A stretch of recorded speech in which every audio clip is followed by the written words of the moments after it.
ఇప్పుడు expected questions for 2025 mains ఎలా అడగొచ్చు ఈ unit 4 Indian constitutional compare Indian constitutional scheme with that of other countries అన్నాడు.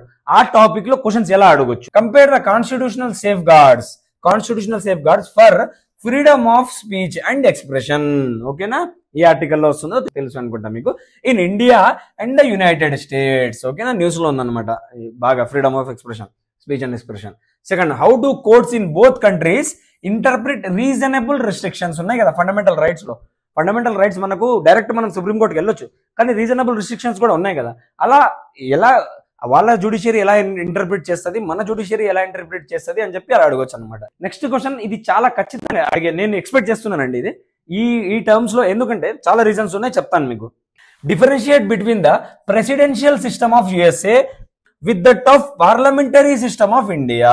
మనది పార్లమెంటరీ సిస్టమ్ ఉంది, వాళ్ళది ప్రెసిడెన్షియల్ సిస్టమ్ ఉంది కదా. యుఎస్ఏలో ప్రెసిడెంట్ పవర్ఫుల్ కదా, అక్కడ స్ట్రిక్ట్ సెపరేషన్ ఆఫ్ పవర్స్ ఉన్నాయి. మన దగ్గర అట్లా స్ట్రిక్ట్ సెపరేషన్ ఆఫ్ పవర్స్ ఉన్నా కూడా ఇంటిగ్రేషన్ ఉంది మనది. ఓకేనా, రైట్, ఇంక్లూజివ్ ఇంటిగ్రేషన్ ఉంది, చెక్స్ అండ్ బ్యాలెన్సెస్ ఉన్నాయి, కీవర్డ్స్. ఓకేనా, రీజన్స్ ఏంటి ఇలా అడగడానికి? ఎలక్షన్స్ జరిగాయి యుఎస్ఏలో 2024లో. ఓకేనా, ప్రెసిడెంట్ ట్రంప్ ఎలక్ట్ అయ్యి వచ్చాడు కాబట్టి కూడా ఇది అడగొచ్చు. Next, Trump in news. Trump చాలా న్యూస్ లో ఉన్నాడు, తెలుసు మీకు, చెప్తాను ఎందుకు. First, tariffs issue. టారిఫ్స్ వేస్తున్నాడు, ఇండియా మీద వేసాడు, చైనా మీద డబల్ వేసేసి 200% దాకా తీసుకెళ్లి మళ్ళీ తగ్గించి మొత్తం గందరగోళం చేసేస్తున్నాడు. ఓకేనా, అట్లా. సెకండ్, రష్యా శాంక్షన్స్ బిల్ అని తీసుకొచ్చాడు కాబట్టి విచ్ విల్ ఇంపాక్ట్ ఇండియాని ఇంపాక్ట్ చేస్తుంది కాబట్టి కూడా ట్రంప్ న్యూస్ లో ఉన్నాడు. బిగ్ బ్యూటిఫుల్ బిల్ అని రీసెంట్ గా జరుగుతుంది. ఇంకా బిగ్ బ్యూటిఫుల్ బిల్ వాళ్ళ పార్లమెంట్ పాస్ చేసేసిందంటే, మన దగ్గర పార్లమెంట్ అంటారు, వాళ్ళ దగ్గర కాంగ్రెస్ అంటారు, సింపుల్. హౌస్ ఆఫ్ రిప్రజెంటేటివ్స్ ఉంటారు, సెనేట్ ఉంటుంది వాళ్ళ దగ్గర, మన దగ్గర లోక్సభ, రాజ్యసభ ఉంటుంది. ఓకేనా, రైట్.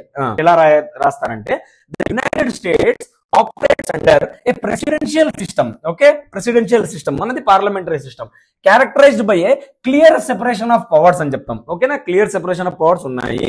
వేరియాస్ ఇండియాలో ఏ పార్లమెంటరీ డెమోక్రసీ, మన దగ్గర పార్లమెంటరీ డెమోక్రసీ ఉందన్నమాట.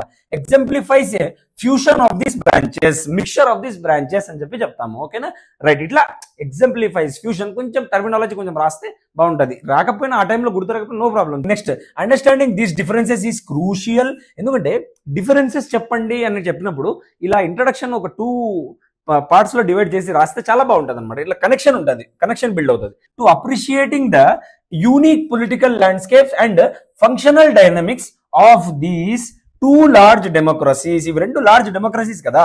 India is the largest democracy, ఓకేనా, ఇన్ ద వరల్డ్. ఓకేనా, చాలా అసలు ఫుల్ చైనా కంటే మనం పాపులేషన్ పెరిగిపోయినాం కదా. 2023 నవంబర్ 11 డేట్ కూడా మీకు గుర్తుండొచ్చు.